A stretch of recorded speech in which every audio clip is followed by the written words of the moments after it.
हाँ, dear students, आज हम लोग अभी तक पिछले चैप्टर को पढ़ रहे थे। पिछले चैप्टर के लगभग हम सारे टॉपिक पर चर्चा कर लिए, लेकिन न्यूमेरिकल छूट गया। कुछ न्यूमेरिकल केवल इसलिए छूट गया क्योंकि कहीं ना कहीं हम आप लोगों से डायरेक्टली नहीं मिल पाए, और डायरेक्टली ना मिल पाने के कारण हम बहुत प्रयास किए कि न्यूमेरिकल को क्लियर कर दें, लेकिन शायद वो संभव नहीं हो पाया। इसलिए हम सोच लिए कि अब न्यूमेरिकल जो भी आप लोगों को नहीं समझ में आया क्लास में मिलकर ही समझाएंगे। और फिर एक नया चैप्टर फिर स्टार्ट हम कर लिए, मापन में त्रुटियां। एक नया चैप्टर स्टार्ट कर लिए, वो चैप्टर है हम लोगों का मापन में त्रुटियां। तो थोड़ा सा आज हम आप लोगों को केवल इस चैप्टर का आज इंट्रोडक्शन कराएंगे, और इंट्रोडक्शन हो जाने के बाद फिर हम कल से इसको डिटेल से स्टार्ट करेंगे। तो यहाँ पर ध्यान दो, परिचय थोड़ा सा जान लेते हैं। किसी भौतिक राशि को मापने के लिए, ध्यान देना, किसी भौतिक राशि को मापने के लिए यंत्र का उपयोग करना पड़ता है। यंत्र का मतलब, जैसे मान लो हमको लंबाई मापना है तो scale, metre scale, centimetre scale, कोई स्केल यूज करेंगे। द्रव्यमान मापना है, किलो का कोई सिस्टम यूज करेंगे। कुछ मतलब मापन के लिए किसी यंत्र की ज़रूरत पड़ती है। यहाँ पर ध्यान देना, मापन के लिए, किसी भौतिक राशि को मापने के लिए यंत्र की ज़रूरत पड़ती है। लेकिन जिस यंत्र से हम किसी भौतिक राशि को मापते हैं, ध्यान देना यहाँ पर, हम किसी भौतिक राशि को जिस यंत्र से मापते हैं उस यंत्र द्वारा मापा गया मान पूर्ण रूप से यथार्थ नहीं होता है। मतलब पूर्ण रूप से सत्य नहीं होता है। मतलब उस भौतिक राशि का जो मूल मान है, उस भौतिक राशि का जो मूल मान है, वो जो हम यंत्र से मापते हैं, उस यंत्र से मापने पर जो आता है उससे पूर्णतया नहीं मिल पाता है। जो पूर्णतया नहीं मिल पाता है उसी को हम त्रुटि कहते हैं। उसी को हम त्रुटि कहते हैं। त्रुटि पर आज हम थोड़ा सा चर्चा करेंगे और प्रयास करेंगे कि आखिर इस चैप्टर को प्रतिशत त्रुटि या मापन में त्रुटि जो चैप्टर है ये पढ़ा क्यों जाता है। आज मेरा टारगेट यही केवल होगा कि हम आप लोगों को ये समझा ले जाएं कि मापन में त्रुटि है क्या और आखिर हम लोग पढ़ते क्यों हैं। देखो, हम लोग क्या बताएं, हम लोग आपस में क्या चर्चा कर लिए कि जो भौतिक राशि होती है इसको मापने के लिए किसी यंत्र का हम उपयोग करते हैं, लेकिन जो यंत्र उस भौतिक राशि को मापता है वो उस भौतिक राशि का एकदम एक्यूरेट मान नहीं देता है। एक्यूरेट मान में जो डिफरेंस आ जाता है उसी को हम लोग त्रुटि बोलते हैं। उसी को हम लोग क्या बोलते हैं? त्रुटि बोलते हैं। जैसे हम बहुत अच्छा एग्जाम्पल प्रयास करेंगे रखने के लिए, समझाने के लिए। सबसे अच्छा ले लो घड़ी। छोटे से एग्जाम्पल से हम चल रहे हैं। विराम घड़ी। कौन सी घड़ी? विराम घड़ी। विराम घड़ी में कन्फ्यूजन हो रहा है तो ये जो दीवार पर घड़ी लटकी हुई है इसको हम ले ली है। देखो, ये मेरी घड़ी समय को घंटा में, मिनट में और सेकंड में आकलित करती है। ये मेरी घड़ी समय को घंटा, मिनट और सेकंड में आकलित करती है, लेकिन बहुत सोचकर मुझे जवाब देना, क्या 1 सेकंड और 2 सेकंड के बीच कोई टाइम नहीं होता है? कोई डिफरेंस नहीं है? आखिर 1 सेकंड 2 सेकंड, 1 और 2 सेकंड के बीच क्या कोई डिफरेंस है? नहीं है कि नहीं? जैसे 1 2 डिफरेंस है ना? क्या वो डिफरेंस मेरी ये घड़ी दे पा रही है? नहीं दे पा रही है। यानी जब हम इस घड़ी से टाइम देखेंगे तो उस सेकंड का डिफरेंस आएगा, क्योंकि ये 1 सेकंड से छोटे समय को कैलकुलेट नहीं कर पा रही है। यानी जब इस घड़ी से हम टाइम देखेंगे, जब हम इस घड़ी से टाइम देखेंगे तो हमको सेकंड से छोटे में कुछ ना कुछ त्रुटि मिलेगा। और एक अच्छा सा एग्जाम्पल प्रयास करेंगे हम आप लोगों के सामने रखने के लिए। जैसे बाइक यूज करते हैं हम लोग, बाइक में स्पीडोमीटर लगा होता है, स्पीडोमीटर लगा होता है जो कितना किलोमीटर गाड़ी चल चुकी वो बताती है ना। अब देखो उस स्पीडोमीटर में ऐसे खांचे बने होते हैं किलोमीटर के, ठीक है? बहुत ध्यान से देखना, तुम्हारे गाड़ी में जो स्पीडोमीटर में कितना किलोमीटर चला, ये रीडिंग जहाँ चलता है उसके लास्ट में तो ये जो 4-5 खाने होते हैं तो किलोमीटर बताते हैं, लेकिन लास्ट में एकदम दाहिना वाला खाना, एकदम दाहिना वाला खाना मीटर में चलता है। किस में चलता है? मीटर में। वो 1/10वां भाग बताता है। मतलब ऐसे कहो, जब 10 मीटर मेरी गाड़ी चल लेती है तो वहाँ 1 आता है। बहुत ध्यान से मेरी बात को समझना, तब प्रतिशत त्रुटि के पास हम बहुत करीब से आप लोगों को पहुंचा पाएंगे। जो तुम्हारे गाड़ी में स्पीडोमीटर लगा होता है, उस स्पीडोमीटर में किलोमीटर में चलता है, लेकिन लास्ट के दाहिने वाला खाना देखो कैसे चलता है। जब तुम्हारी गाड़ी 10 मीटर चलेगी तो उस पर 1 आएगा, फिर से जब 10 मीटर चलेगा तो उस पर 2 आएगा, फिर से 10 मीटर चलेगी तो 3 आएगा। अब ऐसे वो जब 9-10 पहुंच जाएगा तो 1 किलोमीटर हो जाता है। अब मुझको बताओ कि अगर हम उस गाड़ी से चलकर दूरी कैलकुलेट करें तो हम उस गाड़ी से अगर 5 किलोमीटर की दूरी चले तो वह दूरी 5 किलोमीटर 10 मीटर हो सकती है, या 5 किलोमीटर में 10 मीटर कम भी हो सकती है, क्योंकि जो मेरी गाड़ी है वो 10 मीटर से कम की दूरी को कैलकुलेट करेक्टली नहीं कर रही है।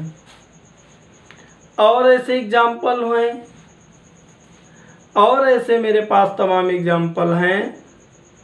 जैसे देखो, उस एग्जाम्पल को हम समझाएं। 1 मिनट मार्कर नहीं मिल रहा है, देखें।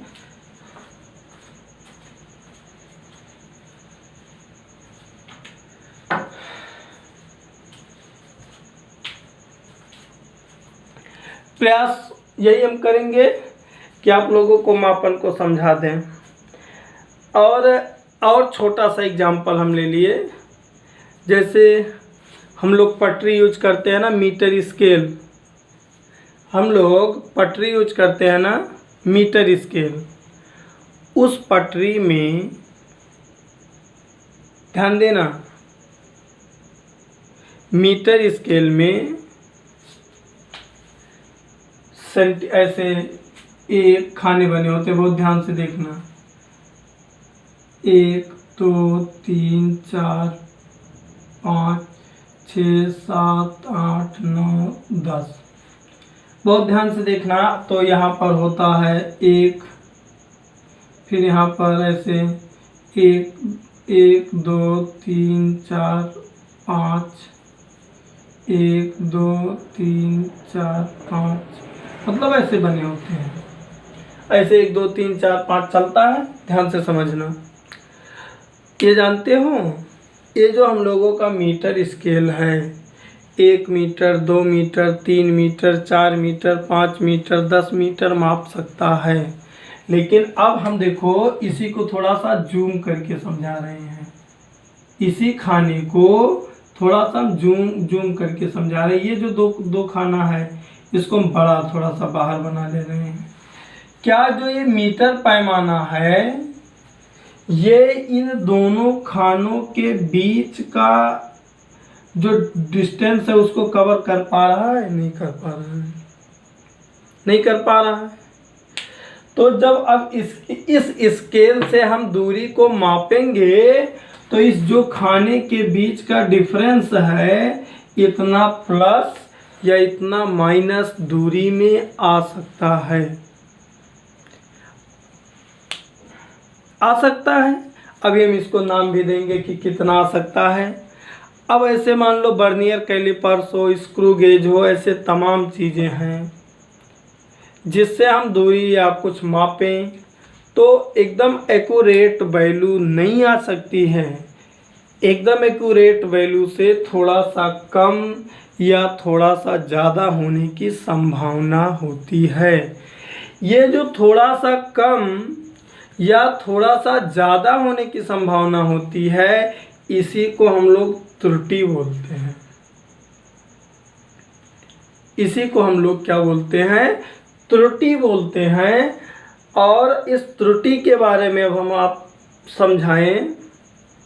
जैसे देखो, अब बहुत अच्छा और एग्जाम्पल ले रहे हैं। जैसे देखो, किराने के दुकान पर चले जाओ, किराने के दुकान पर चले जाओ।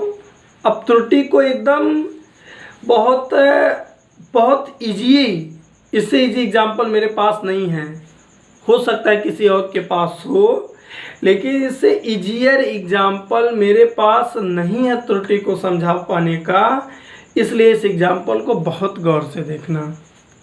मान लो किराने के दुकान पे तुम गए, सामान लिए, 1 किलो 2 किलो 4 किलो लिए, सामान लिए, घर चले आए, बहुत अच्छा किए। लेकिन अगर मेरी राय को मानते तो हम एक प्रैक्टिकल करने को कहते हैं कि जिस तराजू से जिस पर तौल करके तुम सामान लाए हो, तो क्या उस पर चावल के 2 या 3 दाने को रख दिया जाए तो क्या उसको वो वेट कर पाएगा? नहीं कर पाएगा। क्या पता चला चावल के 2-3 दाने को तुम रख दिए, कुछ पता ही नहीं चला, अभी भी वो 0-0 है। अब थोड़ा सा और चलो, अब बड़े और कांटे पर चले जाओ, जिसको तुम लोग कांटा नाम देते हो। कहीं कुछ लोग, ध्यान से सुनो, कुछ लोग जानते भी होंगे, गन्ने का तौल वगैरह कराने के लिए बड़े कांटे पर जाते हैं। सब्जी मंडी में बड़े बड़े कांटे लगे होते हैं, धर्म कांटा लगा होता है। वहाँ पर जाओ तो 2 4 6 किलो का डिफरेंस आ जाता है। अभी क्या करो, वो जो बड़ा वाला कंप्यूटराइज कांटा लगा है उस पर जाओ, एक छोटा सा ईंट रख दो और जाओ के कांटे कंप्यूटर के स्क्रीन को देखो, 0 बताएगा। वो क्या बताएगा? 0 बताएगा। लेकिन अब देखो, हम अपने एग्जाम्पल को रिवर्स कर रहे हैं। किराने के दुकान पे गए, उसके तराजू पर हम कह दिए चावल के 3 दाने को तौलो, नहीं तौल पाए। लेकिन बेचारा सोनार अगर 3 दाने चावल के बराबर सोना डिसबैलेंस करता रहे तो दुकान बंद कर देना पड़ेगा उसको। 10 ही दिन में उसको दुकान बंद कर देना पड़ेगा, खत्म हो जाए, उसको लूट लोगे सब लोग। क्या पता चला है कि वो 10 दिन के बाद उसको दुकान बंद कर देना पड़ेगा। और दुकान इसलिए बंद कर देना पड़ेगा कि कोई आया, सामान लिया सोने का, उसमें चावल के 3 दाने के बराबर सोना वो ले गया, क्या पता चला कि उसकी सब कहानी खत्म। तो इससे बचने के लिए जो तुम दुकान पे किराने के तराजू रखा था, उससे छोटा वो तराजू और रखा है, जिसमें अब चावल के दाने को अगर वेट करोगे तो वो कर लेगा, उसको नहीं छोड़ने वाला है, उसको वो नहीं छोड़ने वाला है। और उसी को बचाने के लिए उसने छोटा तराजू लिया। और बचने के लिए देखो, सोनार के यहाँ चले जाओ, तराजू को कांच के बॉक्स में रखते हैं, क्योंकि हवा से भी असर पड़ जाता है, क्योंकि हवा से भी असर पड़ जाता है।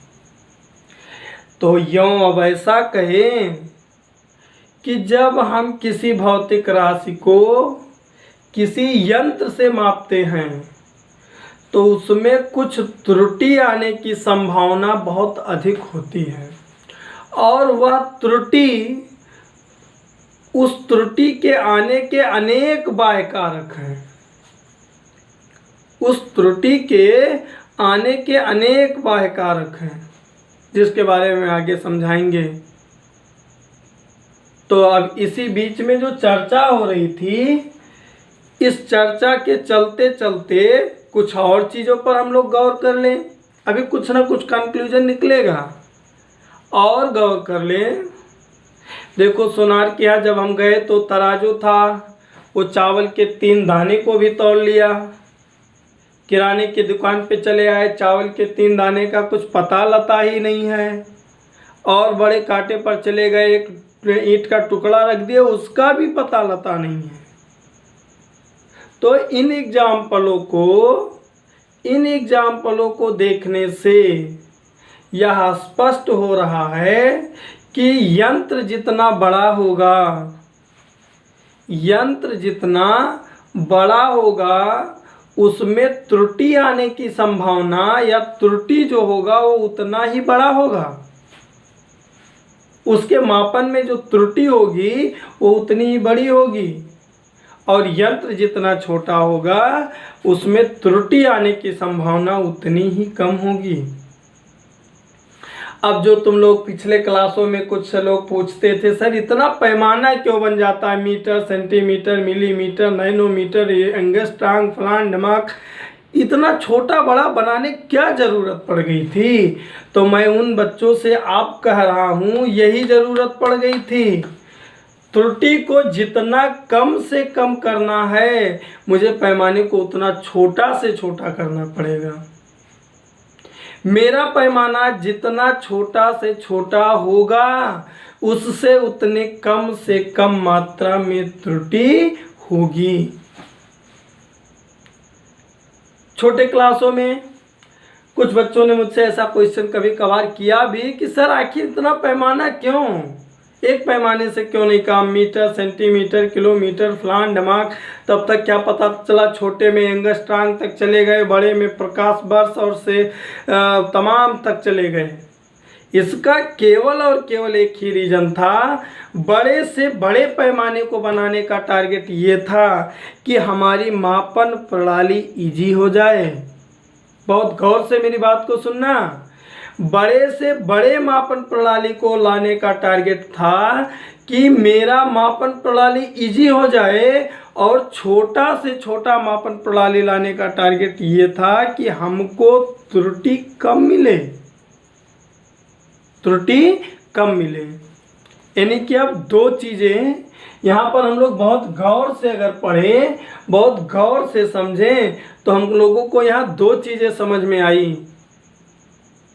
हम लोगों को यहाँ पर 2 चीज़ें समझ में आई। सबसे पहले, अभी हम लोग इतने 10-15 मिनट के टाइम में केवल इतना सीख पाए कि जब हम किसी भौतिक राशि को किसी मापन यंत्र से मापते हैं तो उसका हम यथार्थ मतलब एकदम एक्यूरेट मान नहीं निकाल पाते। नेवर पॉसिबल,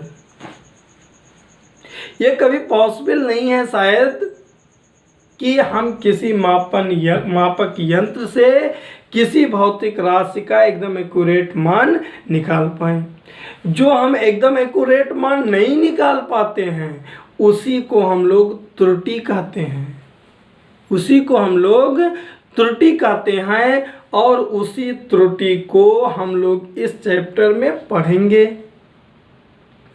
त्रुटि आती क्यों है इसके बारे में अभी तक हम इसी पर चर्चा कर रहे थे कि त्रुटि आती क्यों है। तो अब शायद क्लियर हो गया होगा त्रुटि है क्या। त्रुटि क्या है? किसी भौतिक राशि को किसी यंत्र से मापने पर उसका यथार्थ मान मुझे नहीं प्राप्त होता है, बल्कि यथार्थ मान से कुछ कम या यथार्थ मान से कुछ ज़्यादा प्राप्त होता है। ये जो समस्या आती है इसी को हम लोग त्रुटि कहते हैं, एरर कहते हैं। कैसे आता है, क्यों आता है, इस समस्या को शायद हम आप लोगों को बताए भी।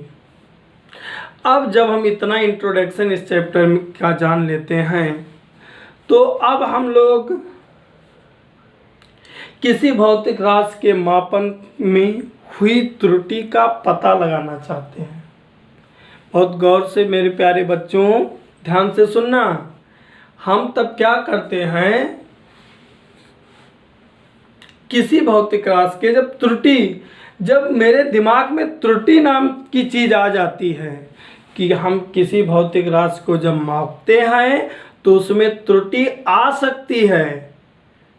तो जब मेरे दिमाग में इतना चला कि अगर हम किसी भौतिक राशि को मापे तो उसमें त्रुटि आ सकती है, तो फिर आगे चलकर हम लोगों का माइंड कहा कि अगर मेरे कैलकुलेशन में त्रुटि आ सकती है तो त्रुटि कैसे हो सकती है, कितनी बड़ी हो सकती है, उसका आकलन करने के लिए हम लोग सोचें। तो उसका आकलन करने के लिए सोचे जब हम लोग, तो धीरे धीरे हम लोगों को पता चला कि एक वर्ड होता है अल्पतमान। जब हम आकलन, अब ऐसा कहें कि जब हम लोगों को त्रुटि मिल गया कि हाँ किसी भौतिक राशि को किसी यंत्र से मापने पर उसमें त्रुटि आ सकती है, तो हम लोग उस त्रुटि का कैलकुलेशन करने के लिए सोचे। तो त्रुटि के बारे में जब कैलकुलेशन करना सोचना स्टार्ट किए तो एक फैक्टर सबसे पहले सब लोगों के दिमाग में आया। क्या आया? कि किसी भी यंत्र द्वारा सब चीज़ें नहीं नापी जा सकती हैं। उसका कुछ क्राइटेरिया होता है कि इससे छोटा वह नहीं माप पाएगा। जैसे हम कहें सुनार के यहाँ चले जाओगे वो चावल के एक दाने को भी माप देगा, किराने की दुकान पे चावल के 3 दाने को तौल नहीं पाएगा, और बड़े कांटे पर चले जाओगे तो और कुछ फाल्ट दे देगा। तो अगर इन एग्जाम्पलों को हम सोचें और इन एग्जाम्पलों का निचोड़ निकालें तो ये निचोड़ क्या कहता है कि जो कोई भौतिक कोई यंत्र होता है, उस यंत्र के द्वारा कोई छोटा से छोटा मान होगा जिससे छोटा मान वह नहीं माप पाएगा। जिससे छोटा मान वह यंत्र नहीं माप पाता है उसे उस यंत्र का अल्पतमान कहते हैं। क्या? उस यंत्र का अल्पतमान कहते हैं। अब बहुत गौर से ध्यान बच्चों सुनो, अल्पतमान क्या है। जब अल्पतमान समझ जाओगे तो अब त्रुटि के बारे में हम लोग कल कैलकुलेशन करने लगेंगे, इसलिए अल्पतमान को समझो। क्या? किसी यंत्र के द्वारा मापा गया वह न्यूनतम मान जिससे छोटा वह नहीं माप सकता है उसे उस यंत्र का अल्पतमान कहते हैं। क्या कहते हैं? उसे उस यंत्र का अल्पतमान कहते हैं। इसी अल्पतमान के कारण ही त्रुटि आती है। अब देखो हम क्या तुम लोगों को समझा रहे थे कि त्रुटि का आकलन कैसे किया जाए। तो जब त्रुटि के आकलन के बारे में लोगों ने सोचा तो सबसे पहले यही फैक्टर आया कि हर यंत्र से कोई छोटा से छोटा मान है कि जिससे छोटा मान उस यंत्र से माप ही नहीं सकते हम। क्या हर यंत्र से सबसे छोटा कोई मान होगा जिससे छोटा हम उससे नहीं माप सकते हैं। तो जिससे छोटा हम उससे नहीं माप सकते हैं वही उस यंत्र का अल्पत मान होता है, जिसे हम क्या कहें, किसी यंत्र के द्वारा मापा गया वह न्यूनतम मान जिससे छोटा उससे नहीं मापा जा सकता है उसे उस यंत्र का अल्पत मान कहते हैं। जैसे अब तुम लोगों को शायद कुछ समझ में आएगा, जैसे मीटर पैमाने का अल्पत मान, जैसे मीटर पैमाने का अल्पत मान 0.1 सेंटीमीटर होता है। मतलब अगर मीटर पैमाना है तो उस मीटर पैमाने से तुम 0.1 सेंटीमीटर से छोटा मान नहीं माप सकते हो। अगर उससे छोटा है तो त्रुटि में चला जाएगा, उतना प्लस माइनस हो सकता है, उतना प्लस माइनस उससे हो सकता है। अब जैसे मान लो वर्नियर कैलिपर्स हो तो वर्नियर कैलिपर्स का अल्पत मान 0.01 सेंटीमीटर होता है। मतलब वर्नियर कैलिपर्स से मापते समय 0.01 सेंटीमीटर से छोटा मान वो नहीं ले पाएगा। मतलब अगर उससे छोटा मान अगर कहीं आ गया तो उतना प्लस माइनस हो सकता है, वो त्रुटि के रूप में पहले से ही तुम सोच लो कि मेरे कैलकुलेशन में अगर हम वर्नियर कैलिपर्स से यूज कर रहे हैं तो इतने का त्रुटि आ सकता है। अगर हम मीटर स्केल यूज कर रहे हैं तो 0.1 सेंटीमीटर से छोटा त्रुटि आ सकता है। ऐसे अगर हम स्क्रू गेज यूज कर रहे हैं, तो स्क्रू गेज का अल्पत मान 0.001 सेंटीमीटर होता है, इतने का फॉल्ट आ सकता है। ये कंडीशन अल्पत मान कहलाते हैं। ऐसे अगर तुम घड़ी यूज कर रहे हो, विराम घड़ी जैसे हम वॉच के लिए कहें, विराम घड़ी में हम कितने से ज़्यादा का समय नहीं देख सकते हैं, 1 सेकेंड। तो इसका अल्पत मान क्या है, 1 सेकेंड। इससे छोटा अगर टाइम हम इसे कैलकुलेट करें या मिल गया तो उतनी त्रुटि आ सकती है, उसका ये संभावना नहीं व्यक्त कर सकता, इतना प्लस और माइनस हो सकता है। अब मेरे बच्चों देखो, यहाँ पर हम आप लोगों को केवल यही बताएं आज कि त्रुटि है क्या और त्रुटि आती क्यों है। फिर हम नेक्स्ट बताए कि जब हम लोगों को त्रुटि मिल गया तो हम उस त्रुटि का आकलन करना सोचें, और जब त्रुटि का आकलन करना सोचे तो हम लोगों को पहले मिल गया किसी मापन यंत्र का अल्पत मान क्या होता है, तो अल्पत मान निकाले।